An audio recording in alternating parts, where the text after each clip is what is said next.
for joining this session. In this session, I'll talk about how you could deploy Microsoft Teams and stay in control. I've drafted a few slides to prep the demo, but it's just introductory, and the meat of the session will be the demo.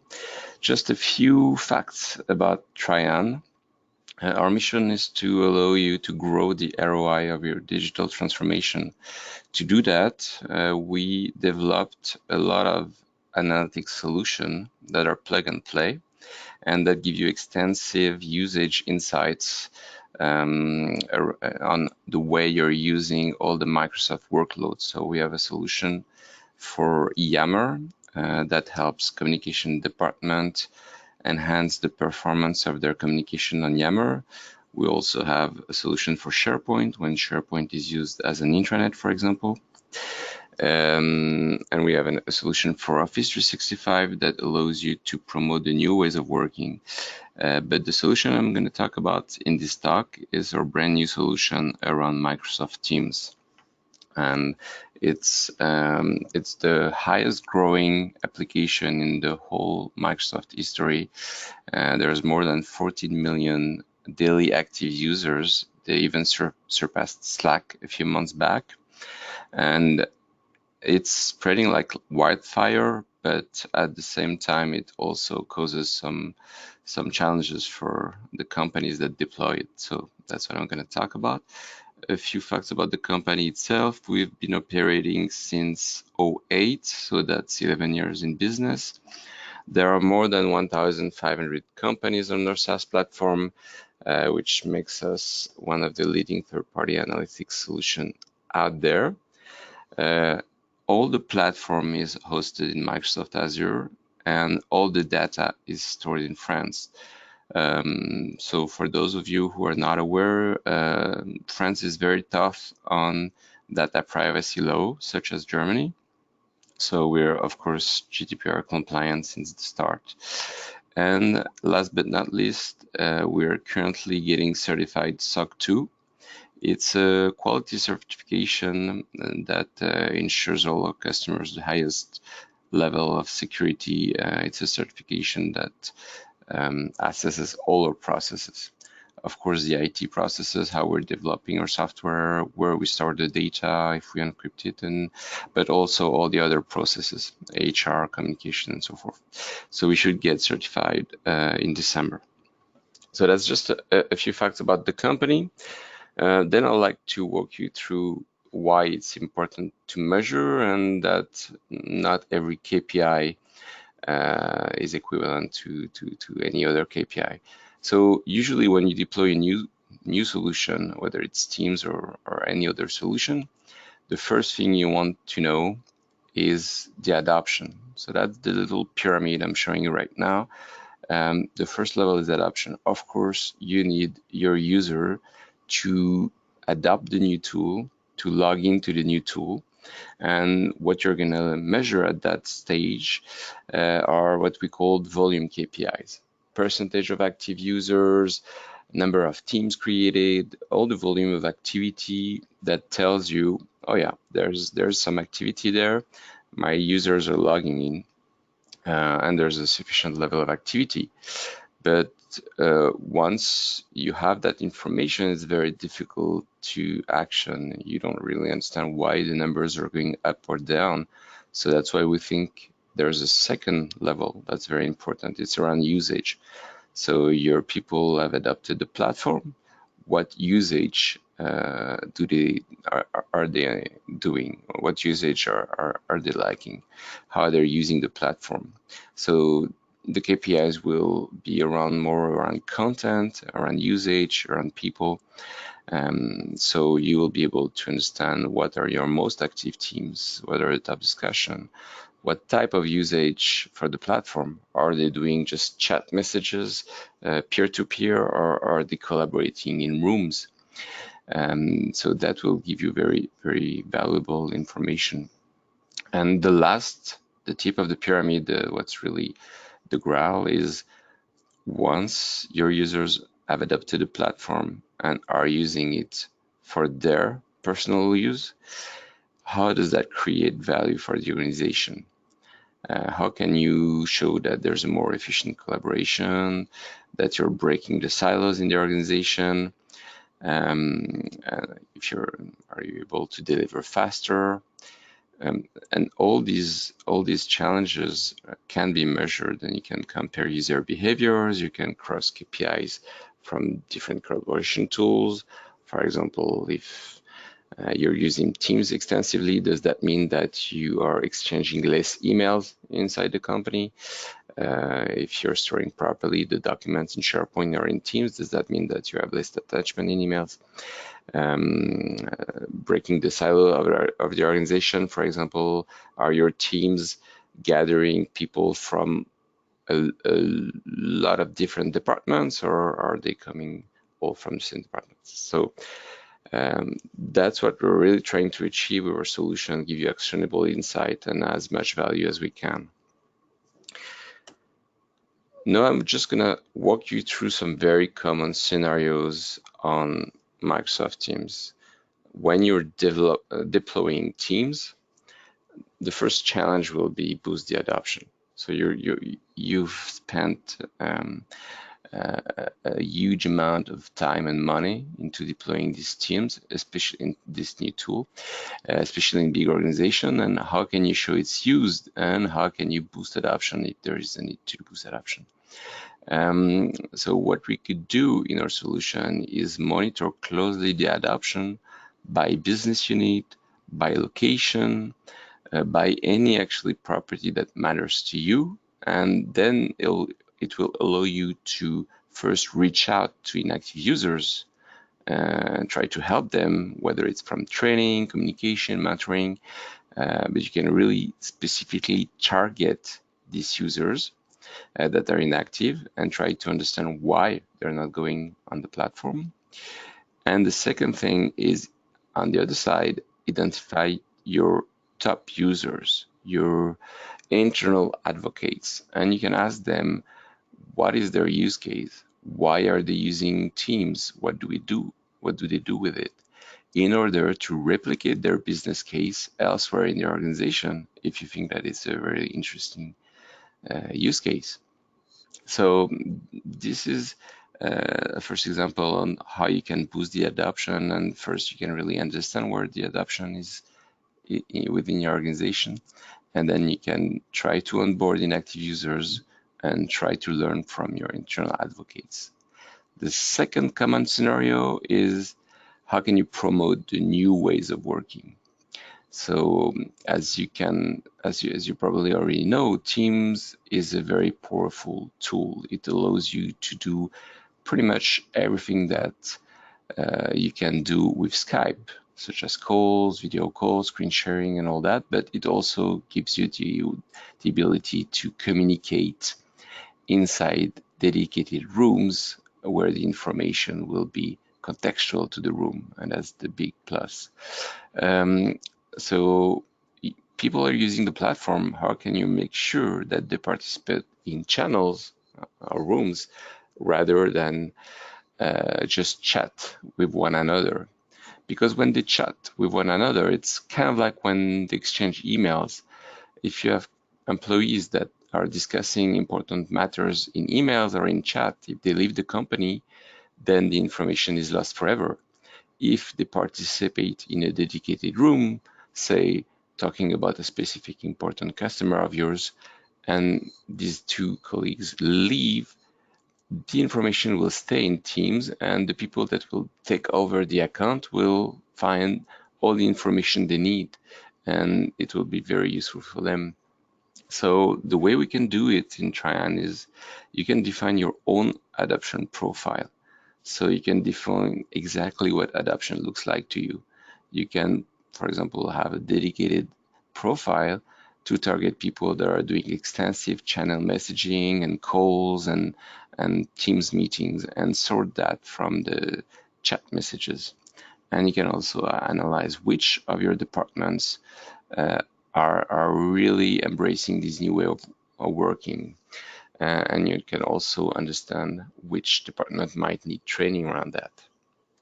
So these are the two first common scenarios I wanted to talk about, and two other very, very common scenarios are what do you do with your inactive teams? Usually IT has drafted a policy around the life cycle of each Office 365 item, and that's the same with teams. So if you're a large organization, and let's say that anyone can create a team, the situation can really become very hectic. A lot of teams get created each day. And what do you do? How can you stay on top of things? How can you understand which teams are inactive? And how can you make sure that you can archive that teams or delete that teams? There's a whole workflow behind that. So with our solution, you can, of course, identify inactive teams, and you'll be able also to reach out to the owners of these teams to make sure that you can archive the team or delete the team, and that on a very consistent and recurrent manner. And the last scenario I'd like to talk about is how can you enforce your governance? If your team is open to the external world, so if your users can grant access to guests because they're currently working with these guests on a specific project, how can you make sure that these access do not stay open for too long? How can you be sure that the guest accessing your tenant or still need to access that tenant, you know? And so, for example, we'll be able to monitor extensively all the guests accessing the tenant. And you can also, we will be able to tell you which of these guests are inactive and allow you to contact the owner of the teams that granted this access and even to revoke the access of these guests. So these two challenges are about, you know, how do you manage teams when it's running, and how do you enforce governance? And that's the whole difficulty of that new tool, because your users will probably love it because it's very intuitive and user-friendly. But if it spreads like wildfire, you still need to stay on top of things. You still need to make sure that your governance is enforced and that there's a life cycle automation that sorts everything out for you. So I suggest we jump into the demo, and please, if you have any question, just note it down. I'll be very happy to answer that after the session. So what you're seeing right now is our software. So it's Tryane Analytics for Microsoft Teams. The way it's laid out is the same as all our software. So on the left, you get all the menus, all the pages of the application. And at the top of the page, you get the time period, and you can select any time period that you like, and the page will refresh to display that selection. By default, we're looking at a weekly pace and a last week, but you can also go to a monthly view. The first thing I want to show you is the adoption. So like I talked about in the first slides I showed you, it's important to understand where in your organization your users are really adopting the tool and where they're really inactive. So you see here, I have a classic adoption. The definition is here, it's our definition. It's any action on Teams during the week. So it would be either a chat message, a channel message, a like. I mean, any action on Teams will consider the user as active. And then what's really interesting is that here you'll be able to find where are my inactive users within my organization and where are my very active users. So this gives you a very interesting way of finding your inactive users and your active users. But what we realized when we showed that to our customers was that every customer had its own definition of adoption. And going back to the scenario I talked about a few minutes earlier, you want to be able to sort the type of activity that your users are doing. So you see, I already have some custom adoption that have been defined, and I want to show you how easy it is to create your own profile. So let's say I want to create a specific profile. I will call it webinar collaboration, and I want to detect people that do more than 5 channel messages per week, some likes, some calls, whatever it is. And you see that the definition here is building up as I'm typing it. So this is my definition of what an active user is for collaborating, and I will create that, and it should calculate the KPIs for a while. And you see this new profile, webinar collaboration, has been created. This is my definition of what collaboration should look like in Teams. So 5 channel messages per week, 1 channel like per week, and 2 calls per week. That's just random definitions. Just my point here is that you can really very easily define what collaboration looks like, and you can really precisely follow that pattern within your organization. And so it's very powerful tool to really understand what adoption, how is the adoption doing on your tenant, and also being able to define the type of adoption.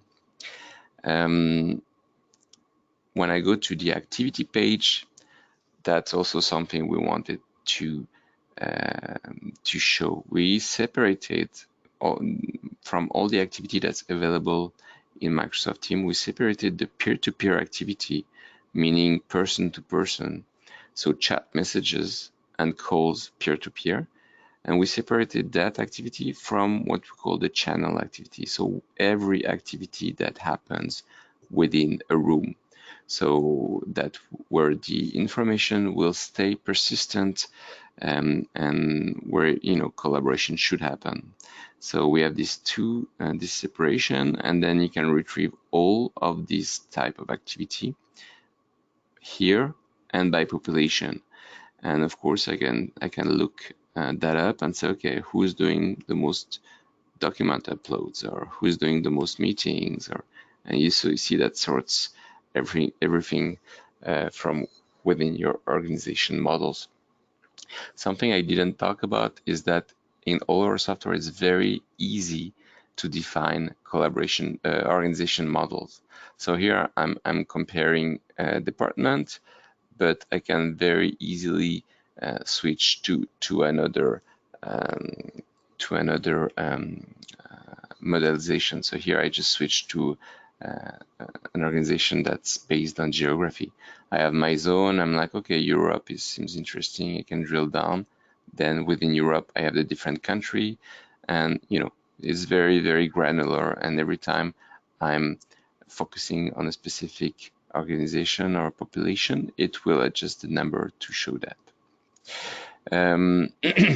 So this was for adoption and activity. The idea behind that is to understand, okay, did my user adopt the tool, and what type of activity are they doing? And if I have a lot of chat messages, how can I make sure that these people collaborate more in the channels? And once you have a better view of your adoption, you will need to understand what's going on in your teams.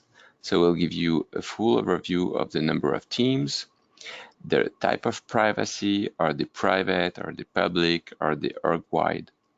How many active versus inactive teams do you have?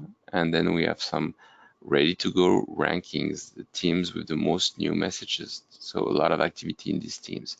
And on the opposite, these teams are inactive for a very long period of time, 3 months in this case. And if you go here in the teams ranking, we will give you extensive insights on all your teams, and you will be able to sort them with any of the following attributes. You can sort them by members, by percentage of active members, by number of owners. This one is important because in most organizations, the IT is trying to have at least 2 owners for each team, because they don't want a team to be not managed anymore. So they ask to have 2 owners, and if one owner is leaving, to be replaced. Also, number of guests that access that teams could be interesting, because that's allowing external users to see your tenant and potentially some documents that are confidential. It's always it should be always closely followed up. Inactive guests, the number of apps that have been installed, number of channels, volume of messages, creation date, and days of inactivity. So you can rank that to find your inactive teams, or to find your teams with the most owner or with the least owners. And of course, you can refine that team to find a specific one, and you can export all that if you want to rework that in Excel, but you'll have all this very insightful information for all these teams, and you can work on that. And when you will export the selection, we will of course give you all the attributes for all the teams that you've selected, but we'll also export the emails of the owners of the team. That will allow you to reach out to these owners, because maybe there's only one owner and you would like 2, or because they've been inactive for too long, or because they have too many inactive guests. Whatever your workflow, it will be very easy for you to contact this team's owner. And then if I go to a specific team, well, maybe this one is inactive, I'll find another one. So here you can drill down at the team level. What's interesting is that you can also delegate the access to the owner of the team, so that everybody, anyone that manages a team, can access the KPIs of his specific team. So here we'll tell you the number of members, where they come from in your organization. Again, you find the 4 organization models that I showed you earlier, the number of active members versus inactive members, and here you'll be able to export the list of these members. So if you have like a very large team with hundreds of people, sometimes it's hard to keep track. You'll be able to export the exact list of members for each team, and also their profile, if they're active or inactive. Then we'll give you a focus on the guests accessing each team. So that could be also useful, because in large teams, sometimes the owners forget that they granted access to someone. And we will also tell you among these guests how many are inactive and how many are active in the last 3 months. If a guest has been inactive in the last 3 months, maybe he shouldn't have access anymore. And so here we give you the ability to revoke that access. And if you want to warn the owner of the team first, you can export that, and it will export the list of all guests accessing the team with the email of the team's owner. So you can reach out to that person and ask that person if that's okay to revoke this access, or if this guest has been inactive but it's normal, should be back. Some insights around the channel, because you know that within each team you can create dedicated channel. We also, you see the little lock here, we're able to track if a channel is private or public, because as you might know, it's possible now to have private channel within a team. And so we'll tell you which channels are active or inactive. And then the activity of each teams. That's really interesting to sort the type of activity. Are people exchanging messages and likes, or are people Are people viewing documents or uploading documents? But it gives you an extensive insight of what's going on in the team. And again, you can export that in Excel. So in the Teams page, if I recall what I just showed you, you can get a very great overview of what's going on. You can drill down at the team level, and then you can have a page dedicated to all your teams with all the attributes, and then you can really find the teams you're looking for based on the attributes that you want to monitor. The last two pages, guests and apps, are allowing you to enforce your governance. So in these pages, you recall I just showed you that you can see the guest accessing a specific team. In this page, it will be which guests are accessing your whole tenant. So it will be more for admins to be able to stay on top of what's going on and eventually revoke some accesses. So how many guests can access your platform? The percentage of guests that have been inactive during the last 3 months, 25% is quite high. The evolution of these two numbers, number of total guests in blue and inactive guests in orange. What kind of external domains are the most represented?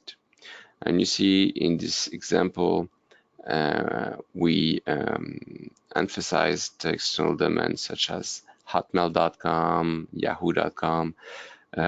It's usually against most IT policy to let people log in with their yahoo.com or Facebook or like personal email, because again, you don't really know who that user is, and usually it's difficult to link a yahoo.com email with a professional account.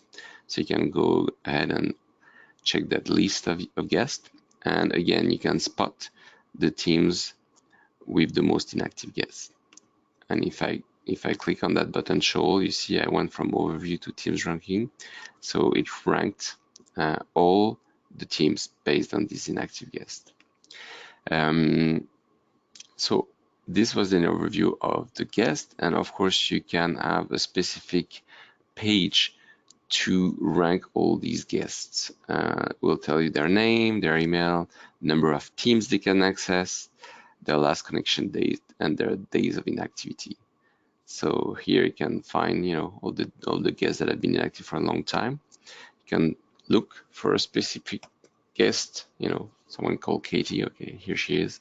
She can access 9 teams, and she's been inactive for more than 2 months. So here you can export that list, and again, we will give you the emails of the owners of the 9 teams that she has access to. So you can reach out to these people and say, okay, this Katie Holm, she's been inactive for more than 2 months and she's accessing a lot of teams in our tenant.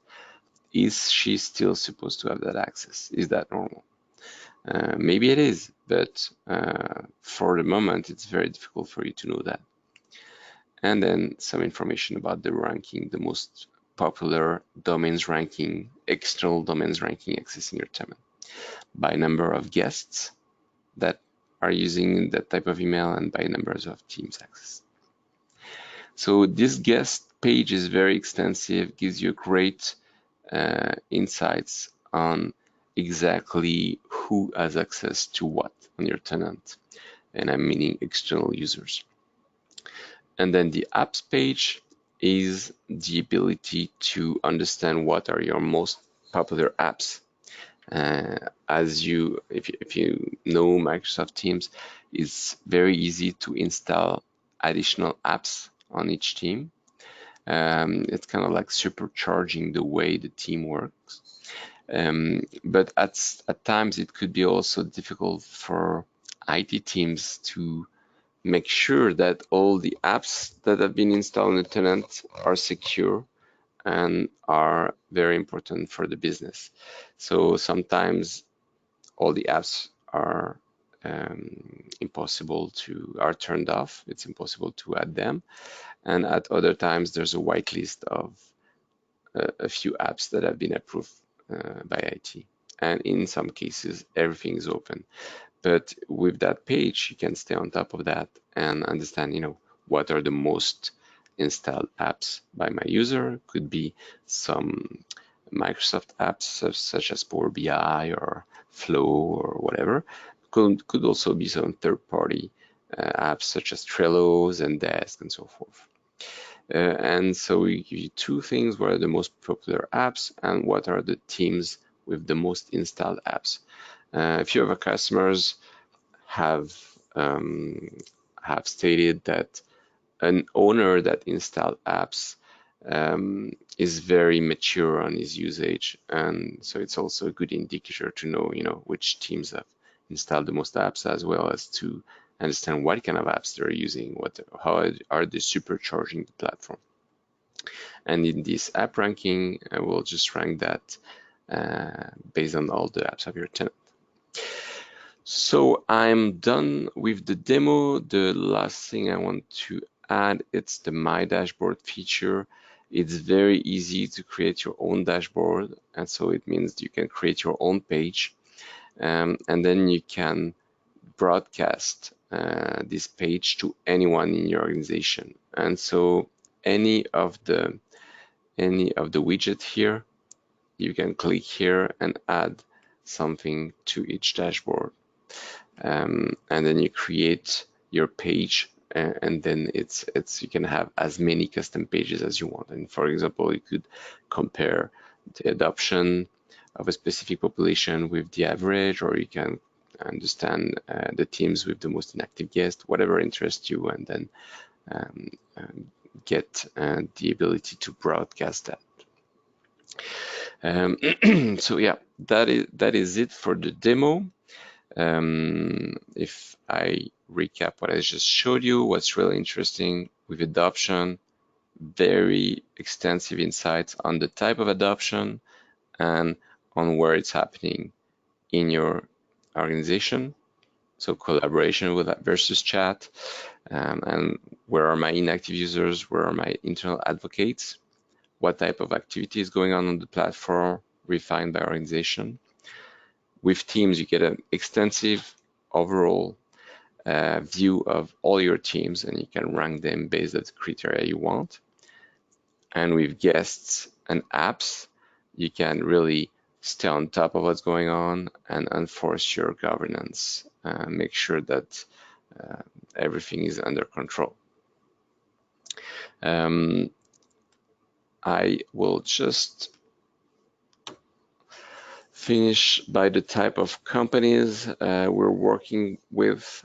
So we have 60 enterprise customers all over the world with well-known brands such as Louis Vuitton, or Renault, Technip FMC, Rio Tinto, and so forth. These customers are some are with us for a long time now, and I think with that, I'm ready to take some questions. I don't know, Ayrton, if you have gathered any question yet. Yes, thanks, Nicolas, for your talk, first of all, and I would hand over for the Q&A to my colleague Leonie. Yes, thank you, Ayrton, and also thank you, Nicolas, for your presentation. We have a couple of questions in, but also to our audience, make sure to make use of the time and send in any questions that you might have now. One question is regarding the demo that you showed. Is there a trial version, and sort of what are the parameters of using this? Yes, there's a trial version. It's currently getting approved by Microsoft. That's why it's not yet on the store. So to be able to do a trial version, please contact me and I'll put you in touch with our engineering team. And you can try the version for 15 days for free. And if you're a very large organization, we can extend that to 1 month. Okay, great. And is it the solution easy to install, or what would be the process of implementing this in a company? Yes, it's it's quite easy to install. Again, since we're not in the Microsoft Store, yet. You will have to go through us, but basically the installation has to be done by a Teams admin, and it's since we're a SaaS platform, it's basically allowing our application to access your tenant. And once it's there, of course, we have a technical documentation regarding that, how we access your tenant and what type of data we're reading, and of course, all the security measures we have in place to make it safe. And once you grant access to our tenant, it's all automatic, and it will gather the data, compute the KPIs, and then grant you access once they're ready. And it will look exactly as the demo. And one thing I didn't show is that all our customers are logging in with their Office 365 identity. So that means that we do not store any password or anything to connect. Usually there's a login with Office 365 button, and you click on that, then you authenticate on Office 365, and then Office 365 gives us a token that we use, but we do not need to do the authentication. So to sum it up, it's quite easy to install, but until we're approved in the store, you'll have to go, you'll have to contact us directly, and we'll set that up for you. Thank you. I think we just got one question. Another question, which is on the demo, because the demo showed different adoption criteria that one is able to analyze. Can you manually add your own criteria to it, or are these criteria like, solid through the setup of the tool? Could you repeat? I'm not sure I understood the question. The type of criteria in the adoption? Exactly. I think there was this adoption menu in the tool demo, Yes. and I think there were like quite a lot of criteria that you could analyze, or that you could analyze the data from. And I think there the question was, there you go, if you could customize this, or if there are like, solid criteria that are shown always. This is the for the moment. These are solid because these are all the criteria that we can get from the Microsoft Teams APIs as well as Office 365 APIs. We have a high partnership level with Microsoft, so we're talking with their product team. There should be more in the Microsoft Teams API. There should be more data coming soon, but it's not available yet. So to answer this question, it is solid for now because we don't think there is more data that we can get from the standard APIs, but we hope that there will be more data in the future, and as soon as there is more data, we will put this data in that page, because again, every customer has usually its own definition of what adoption looks like, and the more data the customers can have to build their custom profile of adoption, the better it is.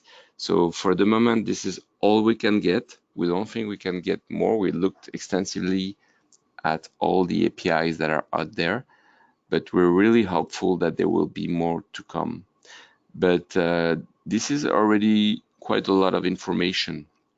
And if that person who has the question has a specific business case in mind, something that they'd like to monitor, I'd be really happy to collect their feedback, to add it in the roadmap, see if we can get that.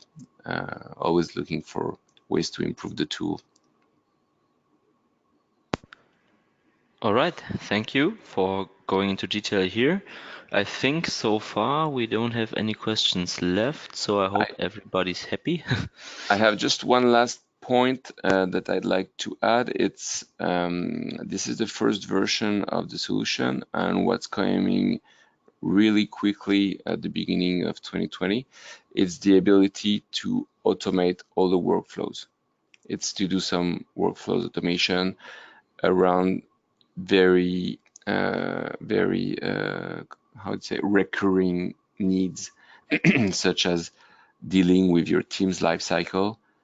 Basically, you will be able to define a period of time after which a team should be archived or deleted, and then there will be like a workflow contacting the owners of the team, telling them that in 1 week the team will be archived, allowing them to contact you in order to not archive the team if need be. And so everything will be always in sync. So there will be a workflow automation around the team's lifecycle, another one around the inactive guests, and another one around the teams without an owner. These are really the 3 use cases that our customers are really asking about, and that will be all automated. So it will save you a lot of time.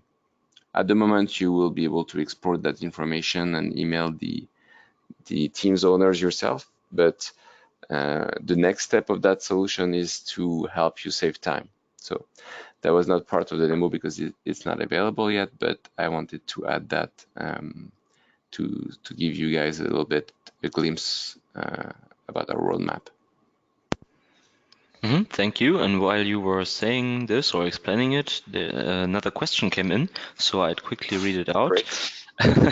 Are benchmarks available in the tool, meaning that one can get to know, or we can get to know how we perform versus peers? Yeah, that's a great question. We have the benchmarking capability on Yammer, and we plan on having that on Teams, but we want to have more data points in the benchmark. So we just released that software, so I hope that next year we'll be able to allow you to compare yourself with similar organization, exactly the way we do in Teams in Yammer. In Yammer, we allow you to compare your Yammer performance either with organization of the same size or with organization in the same industry. And that's a great question, and that's as soon as we can do that, we will.